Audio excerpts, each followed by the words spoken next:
Bonjour à tous, la saison NBA est terminée, mais il y a encore du basket à suivre dans les jours et les semaines qui arrivent. À commencer par ce jeudi avec l'Eurobasket qui débute pour les filles de l'équipe de France en Slovénie, avec une première rencontre de poule face à l'Allemagne à 20h45. Une rencontre que vous pourrez suivre en direct et qu'on suivra en direct sur Beansport, qui diffuse l'intégralité des matchs de ce tournoi, pas seulement ceux de l'équipe de France. Et au commentaire de ce match, en compagnie de Marie Patrux, il y aura une femme qui connaît parfaitement l'équipe de France et avec laquelle j'ai eu la chance de discuter cette semaine. Audrey Sauret, multiple championne de France, deux fois victorieuse en Euroleague avec Valenciennes, des passages dans certains des meilleurs clubs d'Europe, une aventure en WNBA aussi avec les Washington Mystics.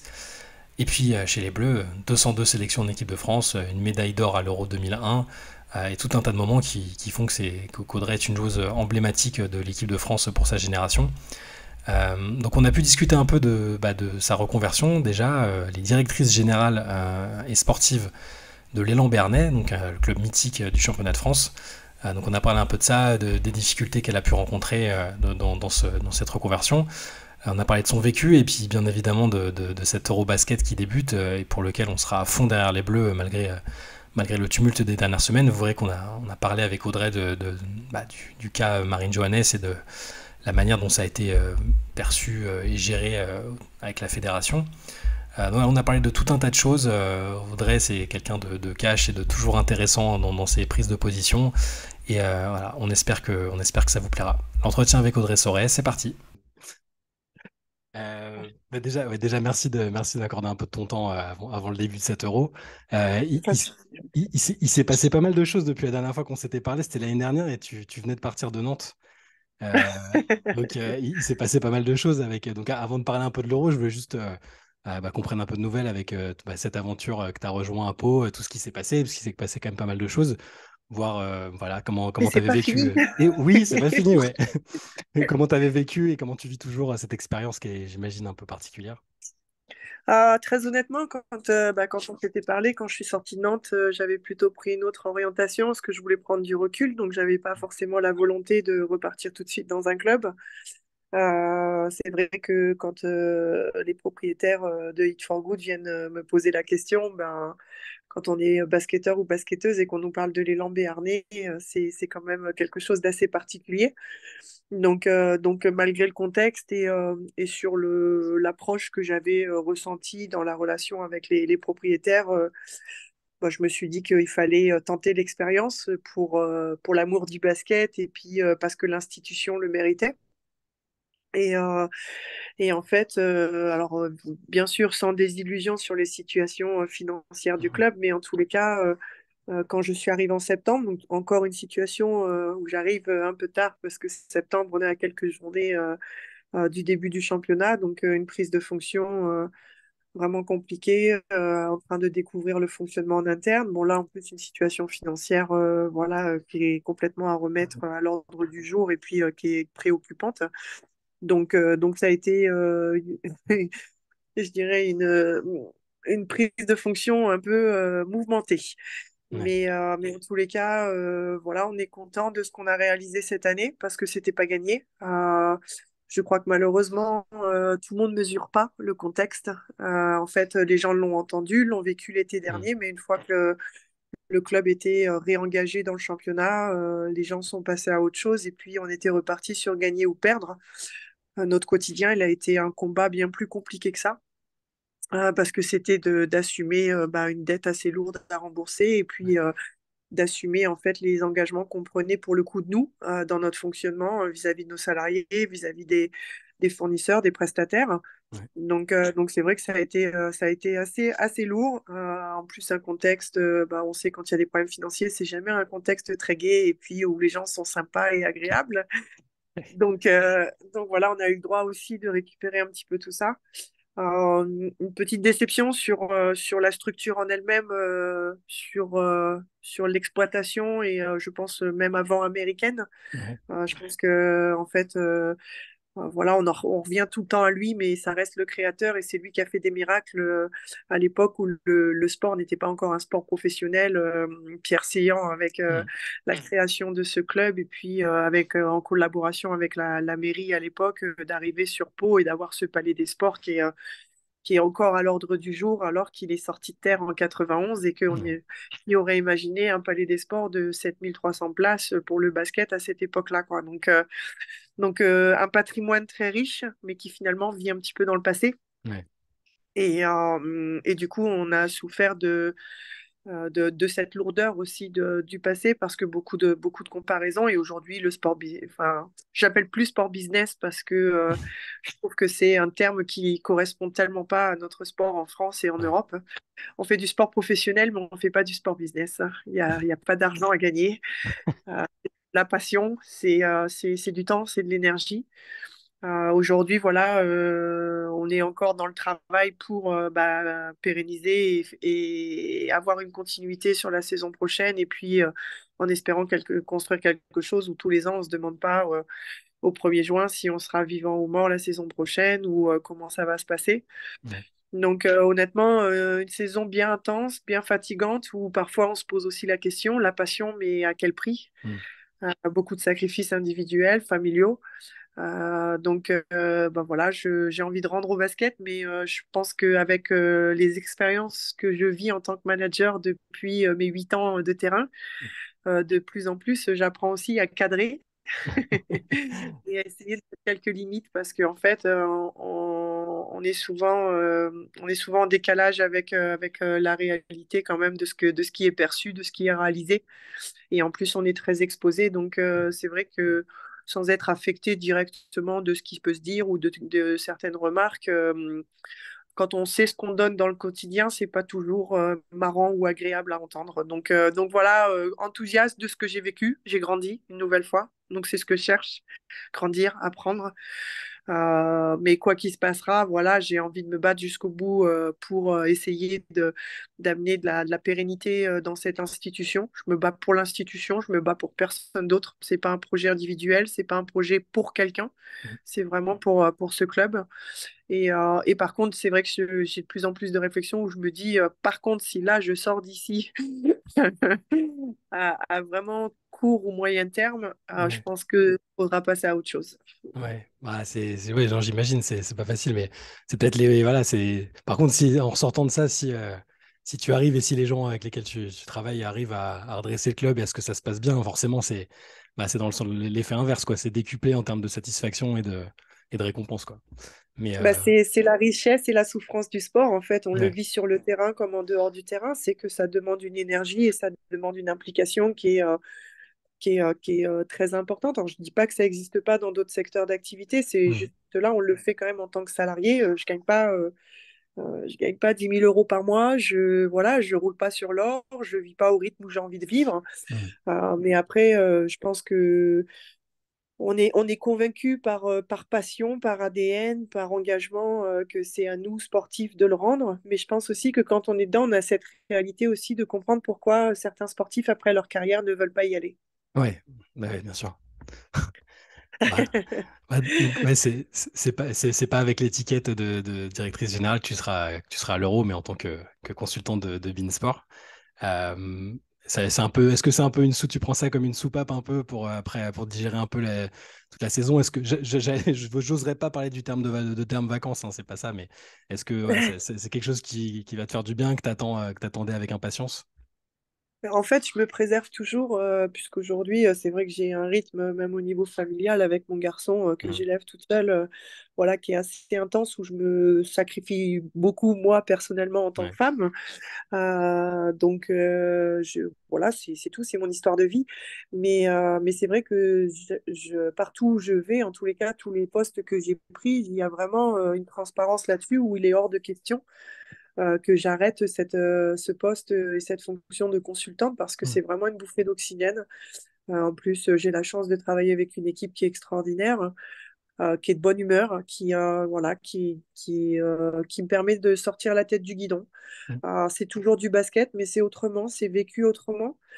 C'est pas vécu dans le quotidien. Donc, c'est des interventions ponctuelles qui sont importantes et qui me permettent aussi voilà, de continuer à grandir et puis de s'intéresser au basket et puis qu'on s'intéresse toujours à Audrey Sauret. ouais, Donc, quand on est dans un milieu, c'est important aussi d'y rester et mm, d'exister.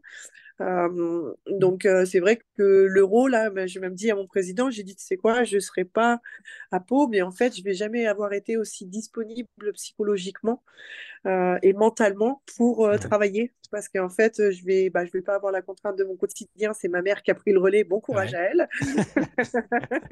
Moi, elle n'a pas pris le travail, et c'est déjà ça. Mais voilà, et c'est vrai que c'est la première fois depuis très longtemps que je prends comme ça de la distance, que ce soit d'un point de vue familial ou mm, professionnel. Et honnêtement, je suis pas mécontente. Je sentais que ça peut. Enfin, voilà, j'étais hyper enthousiaste à l'idée de partir. Je suis mm, contente et ravie de le faire aux côtés de Marie. ouais, Voilà, on sent que, bon, on en parlera après certainement, mais on sent qu'il y a quelque chose à faire et qu'on peut mm, vivre voilà, une compétition super sympa. ouais, Donc ouais, je suis contente de cette expérience et pour moi, c'est important de conserver ce rôle-là. ok. Alors, justement, cette compétition, qu'est-ce que toi tu en attends pour les Bleus? On sait que alors, ça n'a pas été la préparation la plus sereine, hein, avec tout ce qu'il y a eu autour de. Voilà, ça a beaucoup parlé de Marine Johannes, avec la fédération, tout ça. Euh, Comment tu sens, toi, l'équipe avant le début de la compétition et qu'est-ce que tu attends de ce tournoi pour les Bleus? Alors moi, je les ai donc vus sur les 3 premiers matchs de prépa. Mhm, Je les ai pas vus samedi à Bourg-en-Bresse puisque c'était pas moi qui y étais, mais mhm, j'ai trouvé un groupe qui vivait bien. On mhm, le ressent en fait. On n'a pas besoin d'être au milieu du groupe ou d'être dans leur quotidien pour le ressentir. Et c'est peut-être aussi ce qu'on n'avait pas vraiment ressenti, et même à distance pour le coup l'année dernière, ouais, avec beaucoup de changements, beaucoup d'absences aussi l'année dernière. Moi, je crois que les absences, que ce soit pour blessure, que ce soit pour d'autres motivations, il va falloir s'y faire. Euh, on est dans un monde où il y a beaucoup de sollicitations, et même pour les femmes aujourd'hui. Et le sport féminin va devoir aussi s'adapter, s'ajuster à toutes ces mhm, sollicitations et ces choix de carrière, parce que c'est un choix de carrière.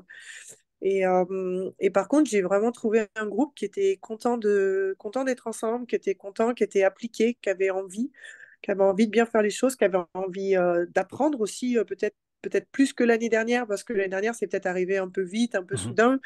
On a été les premiers à être très surpris de la nomination de Jean-Aimé sur le basket féminin. Donc, c'est vrai il y avait un environnement qui était un peu compliqué et peut-être qui n'a pas mis non plus les meilleures conditions, plus les absences, les joueuses cadres qui étaient absentes. ouais, Mais je trouve que cette année, on voit dans l'état d'esprit, en tous les cas, qu'il y a une volonté d'adhérer. Et je pense aussi que même eux, ils ont tiré des leçons de ce qui s'est passé l'année dernière. mhm, On voit leur comportement sur le coaching qui est un petit peu différent. On avait un peu été surpris de voir Cathy derrière, qui faisait les changements, ouais, qui Jean-Aimé découvrait qui rentrait ou qui sortait du terrain. Moi, c'est un truc que je m'en ouais, suis pas remis. ouais, c'est vrai. Je n'ai jamais vu ça. Mhm, Après, voilà, tout, je veux dire, c'est aussi peut-être des choses innovantes et c'est des choses mhm, auxquelles il faut, c'est pas bête de tenter des choses, hein, mais il y avait quand même certaines choses qui étaient assez surprenantes. Et là, je pense que cette année, on attend vraiment que le nouveau staff marque de son empreinte, son mhm, style de jeu, de son management, et que on a envie de voir ça, et que je pense que pour le coup, ça correspond quand même aux générations qui sont sur le terrain et au basket qui est aujourd'hui pratiqué.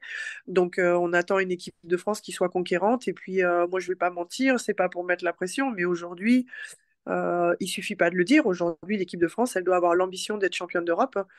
Et même si il manque Marine Johannes et même s'il y a des jeunes joueuses, parce que les résultats chez les jeunes, ils sont là et qu'aujourd'hui, on a quand même des nations en face de nous, euh, pas mal qui sont quand même, qui avaient disparu, qui reviennent avec l'élargissement encore du nombre de pays sur l'euro. ouais, Donc, il a quand même fallu rajouter des équipes pour les retrouver sur un euro. Je pense à l'Allemagne, je pense à la République tchèque, la Slovaquie, enfin tous ces ouais. pays-là.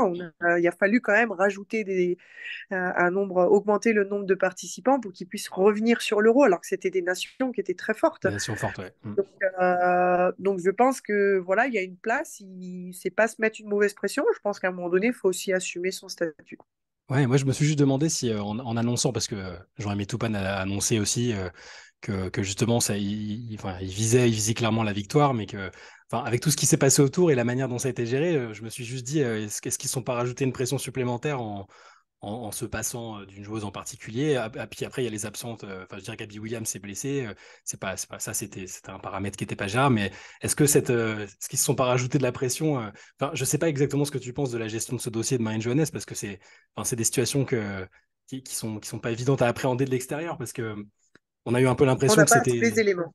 Je pense qu'on n'a pas tous les éléments, mais des éléments qu'on a, ça donnait juste l'impression qu'il y avait une courte absence qui était tolérable et qui n'empiétait pas spécialement sur la vie de groupe et sur ce que ça aurait apporté. Enfin voilà, j'imagine qu'il y a autre chose, mais je ne sais pas ce que tu en as pensé de tout ça. Pour faire simple, en fait, Mm. comme je l'ai dit, j'ai horreur des décisions prises, que ce soit par une fédération, par des agents ou par un club à la place Ouais. de l'athlète. Parce qu'on a beau faire un sport collectif, il y a des décisions qui sont individuelles et ce sont des carrières individuelles. Mm. Après, il faut tenir compte du collectif. Ça, c'est le rôle de l'entraîneur, c'est le rôle des dirigeants. Donc, d'avoir comme ça une décision radicale, si elle vient pas, c'est fini. Enfin, on en reparlera, Mm. d'accord? Parce Mm. que Marine Johannes, au-delà d'être une très belle joueuse de basket, c'est quand même un produit marketing aussi. Et les JO l'année prochaine, il semblerait qu'ils soient en France. Oui. Et, et donc, je pense que voilà, il y a tout un environnement qui pour moi, c'est un peu voilà, le discours radical, comme je ne l'ai pas aimé concernant les garçons. Mhm. Vous allez jouer en Russie, vous êtes radié. Ouais, je trouve que c'est un peu tranché. Mhm. On revient dans des débats qui, pour le coup, le basket et le monde a beaucoup changé, mais j'avais vécu un procès d'intention quand je suis partie en Oui. WNBA, face aux sélectionneurs, face au DTN et face au président de la fédération. Faudrait pas qu'on retombe dans la même chose. C'est pas marrant en tant qu'être humain de le vivre. Mhm. C'est pas marrant non plus dans une gestion de carrière de penser qu'on fait des choix individuels qui soient forcément par égoïsme ou parce que c'est aussi des opportunités qu'on a et c'est des ressentis qu'on a aussi pour se développer. Et se développer, ça veut dire que si on revient meilleur, ben, on est meilleur pour notre équipe. Donc il n'y a pas que du choix individualiste dans les décisions qui sont prises. Maintenant, Oui, comme parce je qu'il l'ai y a, dit, il je pense que y a une des, enfin, la saison une des saisons où tu es avec les Mystics, c'est une saison où tu joues l'Euroleague, je crois que tu fais finale l'Euroleague, et aussi où, où tu fais, c'est l'Euro, où il y a, enfin, c'est il y a l'Euro l'euro. gagné, c'est l'Euro que vous avez gagné Ouais. quasi, ah ouais, Et c'est sûr. l'euro est un des plus mauvais souvenirs que j'ai eu Ah ouais. alors qu'on est championne d'Europe. Ouais, parce qu'il y avait eu tous les soucis. À titre, à Ouais. titre individuel, parce qu'en fait, j'ai souffert du procès qu'on m'a fait. J'ai Mhm. vraiment souffert de ça. En plus, j'étais pas non plus très âgée, donc j'ai beau avoir du tempérament, du caractère, ça ne veut pas dire qu'on n'est pas sensible à certaines réflexions ou à je dirais certaines situations, parce que Ouais. sous quand même une bonne carapace, voilà, il y a quand même de l'humain. Et c'est vrai que ça a été compliqué parce qu'en fait, c'est vrai que je l'ai fait dans la défiance. Par exemple, moi, quand je suis partie, pour le coup, je l'ai fait dans la défiance parce que Mhm. j'avais ce besoin d'une remise en question, ce besoin d'une découverte. C'était un vrai besoin que je ressentais. Et en fait, moi, je l'ai fait un petit peu dans la défiance où quand on a voulu me faire le procès, j'ai dit, bah, écoutez, moi, je suis à l'aise avec ma décision. Si vous voulez ne pas me sélectionner, OK. Alors, c'est de la provocation parce que dans le contexte où on était, je n'étais pas la joueuse indispensable. Je ne prétends pas l'être et j'ai jamais prétendu l'être. Mais en tous les cas, je pense que dans l'effectif qu'on avait, j'avais un rôle qui n'était pas si simple de dire Mhm. on laisse Audrey Soré au placard, comme ça ne doit pas être si simple non plus de dire on laisse Marine Johannes au placard. Mais aujourd'hui, quand je dis je pense qu'on n'a pas tous les éléments, c'est que oui, oui, peut-être que la période où elle allait partir et revenir, c'était peut-être court, mais elle sortait de la finale, donc elle arrivait déjà après le groupe. Est-ce que ça aurait été aussi simple? On n'en sait rien. Enfin, Mhm. on connaît, moi je voudrais qu'on remette dans le contexte, on connaît aussi comment fonctionnent les Américains. Ouais. Et moi, je les adore, donc je peux les critiquer parce que j'adore les États-Unis et j'adore leur état d'esprit. Mais en tous les cas, ils s'adapteront jamais à nous. Ah oui, c'est Et certain. aujourd'hui, il se passe quelque chose dans le basket féminin qui est dangereux.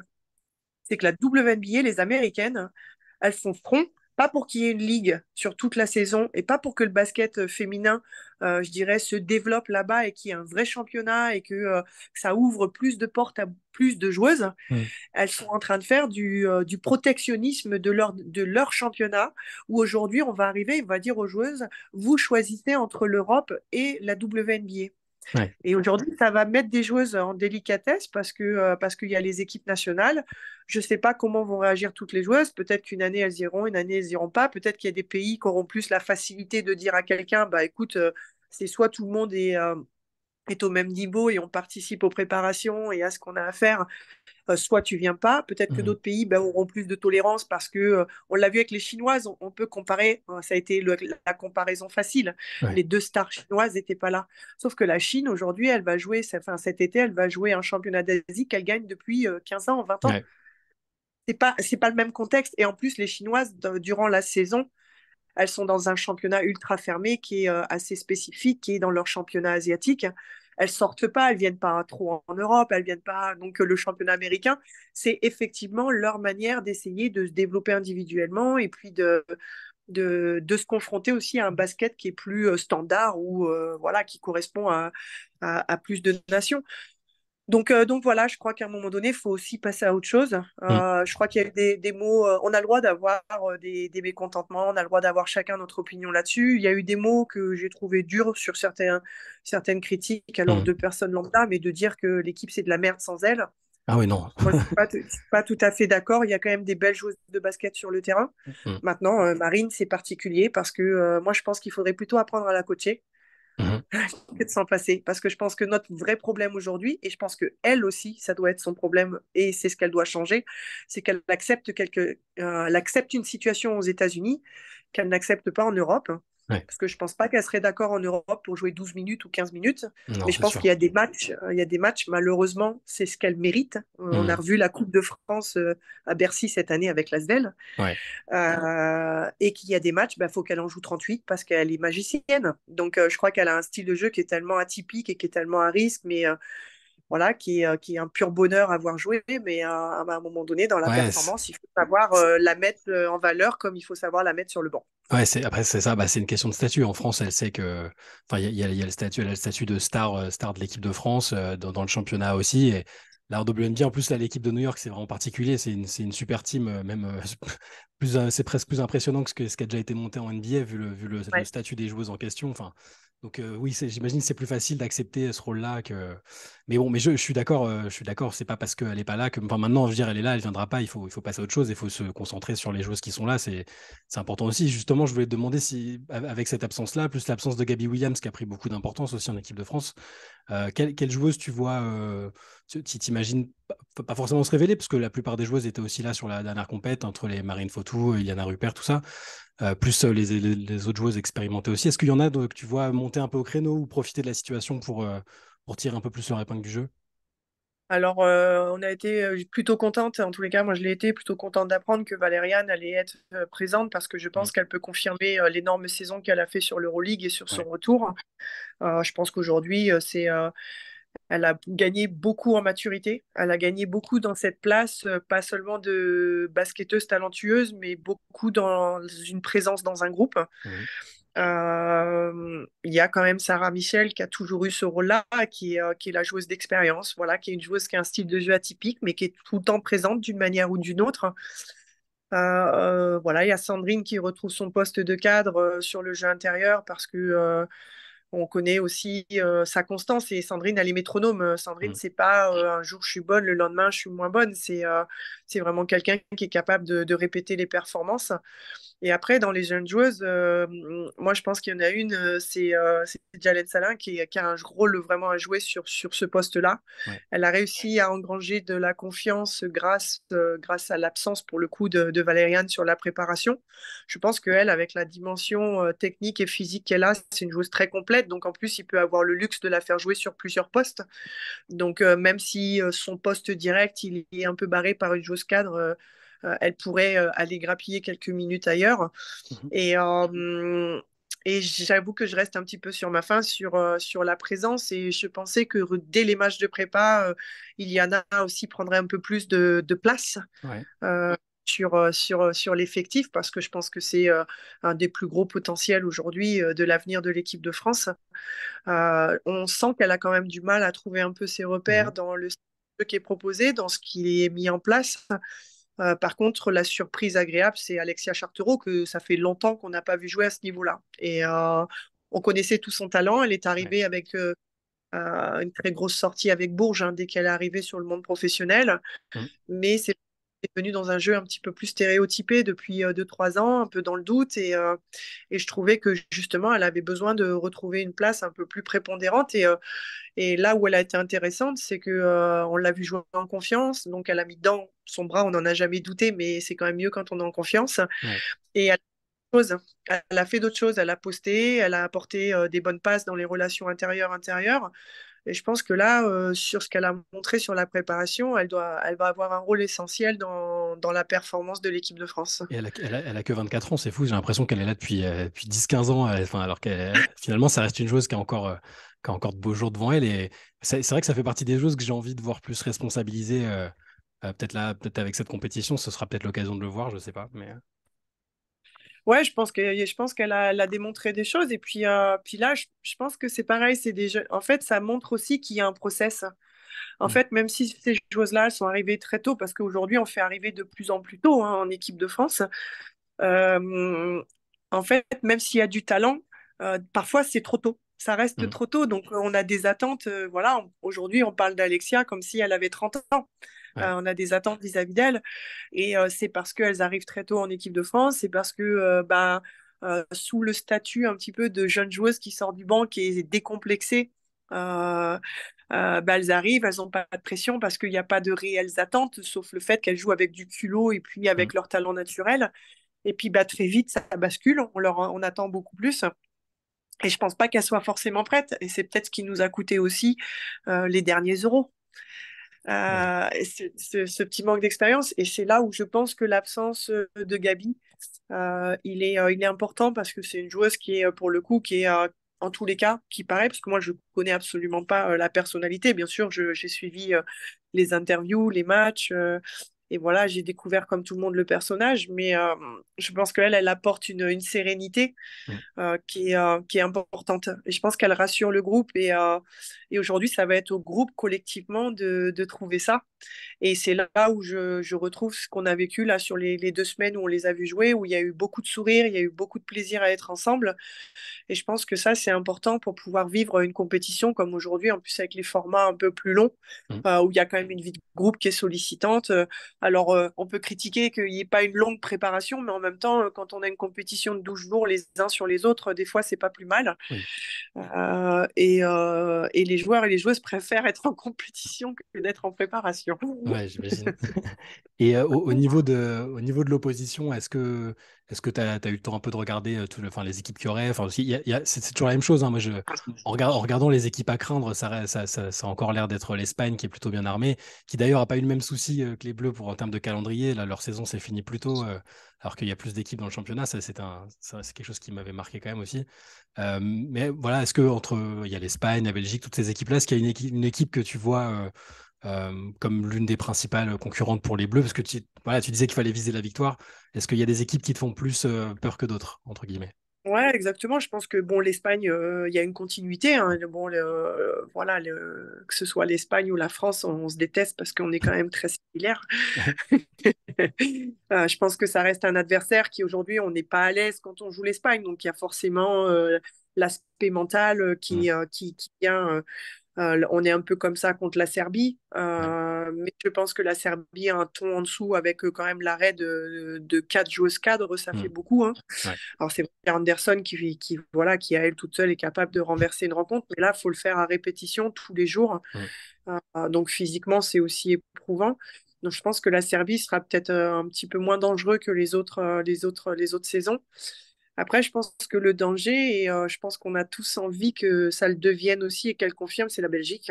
ouais, Je pense qu'elles sont sur une génération qui est juste incroyable, avec des filles qui ont des qualités individuelles, et cette équipe a toujours progressé ou montré aussi une force de caractère mm, et justement d'enthousiasme collectif et de cohérence dans ce qu'ils proposaient.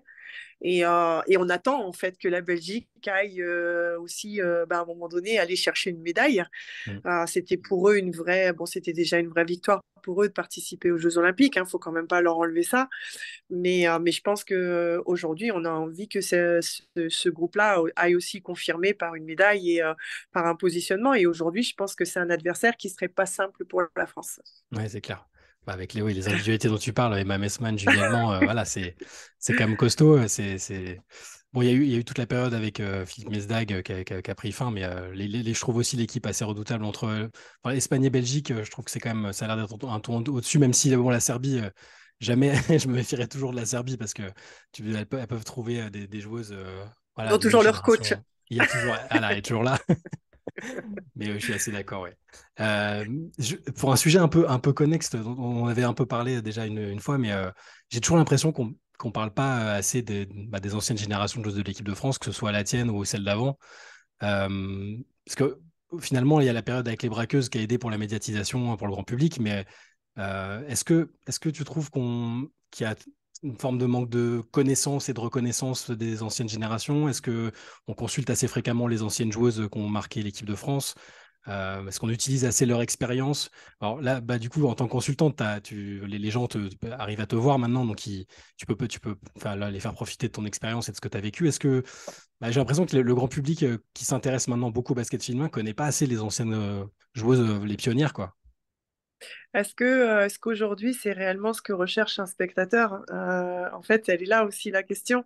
Mm. C'est vrai que dans nos modes de fonctionnement, je dirais sur la mise en valeur ou sur la continuité, c'est quelque chose qui n'était pas fait et aujourd'hui qui est quand même mieux valorisé. Donc, on peut voir quand même une progression Mm. sur des reconnaissances individuelles, sur de la communication qui est quand même plus poussée et la facilité par les réseaux, par voilà, des nouveaux outils qui sont apparus. Mais aujourd'hui, on est dans un monde, et même dans le sport féminin, où on est quand même plus centré sur l'instant T, Mm. sur la performance voilà, du moment, sur l'objectif du moment et sur l'individu. Mm. Donc aujourd'hui, ben voilà, il y a des individus et je pense que la force des équipes qui réussissent, c'est d'accepter ce côté individualiste qui est aujourd'hui auquel on doit faire face tout le temps. En fait, Mm. aujourd'hui, quand on voit, enfin moi par exemple en tant que dirigeante, aujourd'hui, pour avoir vécu sous une autre époque, euh, rentrer dans un vestiaire et la première chose après une défaite, mettre un post sur une story qui montre son action personnelle du match alors qu'on a été nul et que on a perdu. Ouais. Bah, moi, j'ai encore un peu de mal avec ça. Je m'y fais, voilà, je vais dans mon coin et je rumine un peu. Mais, voilà, aujourd'hui, on est quand même rentré dans cette génération et dans ce modèle un peu stariste. Mais je pense que ça, c'est quelque chose qu'on est en train de digérer aussi, parce que je Mm. pense que c'est pas naturel chez nous et que c'était pas naturel chez nos dirigeants. Et je pense aussi que quand voilà, on a eu quelques échecs, je pense qu'ils sont venus aussi de cette gestion collective où aujourd'hui, il faut aussi savoir valoriser l'individu parce que c'est comme ça, Mm. parce que ça restera une équipe et un collectif qui ira chercher la médaille d'or, mais il faut que l'individu s'y retrouve, il faut qu'il se sente en vie au milieu de tout ça et que aujourd'hui, notre société, en fait, nous tend à ça et nous. Alors, il faut savoir le maîtriser. Je dis pas Mm. que, mais en tous les cas, il faut trouver un équilibre dans tout ça. Et, euh, et je pense que c'est pour ça, nous, on est sur des générations où c'est plus difficile d'aller rechercher de l'archivage, c'est plus difficile d'aller rechercher des images. Mm. Et aujourd'hui, c'est vrai que notre milieu connaît, voilà, quand on est dans le monde du basket, ça connaît assez bien, mais sinon, je pense qu'il n'y a pas la prise de conscience sur ce qui a été réalisé. Quand je vois aujourd'hui, c'est tout bête, mais nous, nos familles, pour nous suivre dans notre carrière, on payait les billets de nos familles, Mm. on s'entraidait, on vivait avec nos moyens. Aujourd'hui, tout ça, c'est pris en charge. Ouais. Il y a de la valorisation. Bon, on voit tous les shootings, toutes les mises en valeur. On est quand même rentré dans cette société de valorisation individuelle. Aujourd'hui, on le revoit même dans les choix stratégiques et économiques des équipementiers. Mm. On voit plus des équipementiers qui se battent pour être équipementiers d'un club, hein. Ouais. On les voit choisir une personne pour une image et pour une personnalité. Donc aujourd'hui, c'est le monde qui a changé et je pense qu'il faut pas non plus être trop frustré de tout ça. Je pense que ça s'oublie pas parce qu'il faut savoir de où on vient, il faut savoir comment l'histoire elle a été écrite, mais elle est faite pour être réécrite et Mm. pour évoluer en permanence. Voilà, nous on est sur des générations où les Jeux Olympiques, d'y avoir participé, c'était un exploit. Ouais. Ouais, non, mais même Je je pense pas pensais. qu'aujourd'hui ce soit le même exploit. Non, c'est C'est sûr. pas, ça n'enlève rien à la valeur des jeux. Dans Ouais. tous les cas, c'est pas le même exploit. Le Ouais. TQO a changé toute la donne. Ouais. Non, mais je pensais même au niveau club. Enfin voilà, t'as gagné 2 fois l'Euroleague. Enfin là, des clubs français qui gagnent l'Euroleague aujourd'hui, c'est chez les filles, c'est compliqué. Enfin, t'as vu la force de frappe qu'il y a ailleurs, mais c'est voilà, moi après c'est une impression très personnelle, tu vois. C'est juste que je me dis que c'est bien de bien connaître son sport et les équipes les joueuses et les équipes qui ont un peu été pionnières. Mais oui, ça s'entend ce que tu dis. Ça va avec l'époque aussi, hein, clairement. Après, bon voilà, les gens qui sont les filles qui passent par Bourges, tout ça, c'est une histoire Mhm. qui est entretenue parce que le Oui. club historiquement, il est toujours existant et puis il Mhm. performe toujours. Donc quand on va à Bourges, on a plus conscience peut-être des choses que quand on va ailleurs. Ouais. L'histoire de Valenciennes, malheureusement, ça a disparu, donc ça n'a pas non plus favorisé le fait d'avoir une continuité et de pouvoir raconter cette histoire. Mhm. Mais je vois, nous, c'est vrai, quand on a fêté les 20 ans du titre et qu'on est retourné à Villeneuve d'Ascq, on a quand même revu des supporters qui nous suivaient Mhm. quatre coins de la France et de l'Europe il y a 20 ans. Ouais. C'est juste incroyable. Et là, c'est là où il faut recontextualiser, parce que là, on parle quand même d'une époque où le sport féminin était loin d'être valorisé. Ah oui. Mhm. Il n'y avait pas les mêmes moyens et c'est ça, c'est plutôt ça où je pense que il y a peut-être un petit manque de relativité Ouais.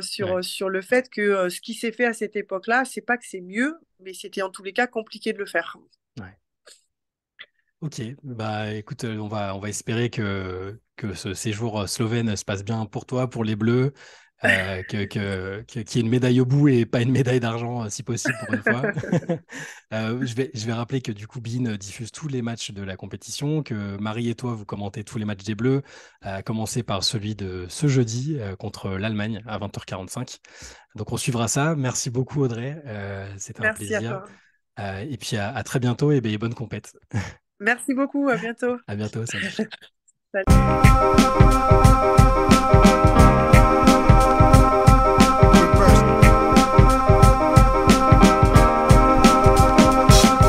Game is out there, and it's either play or get played.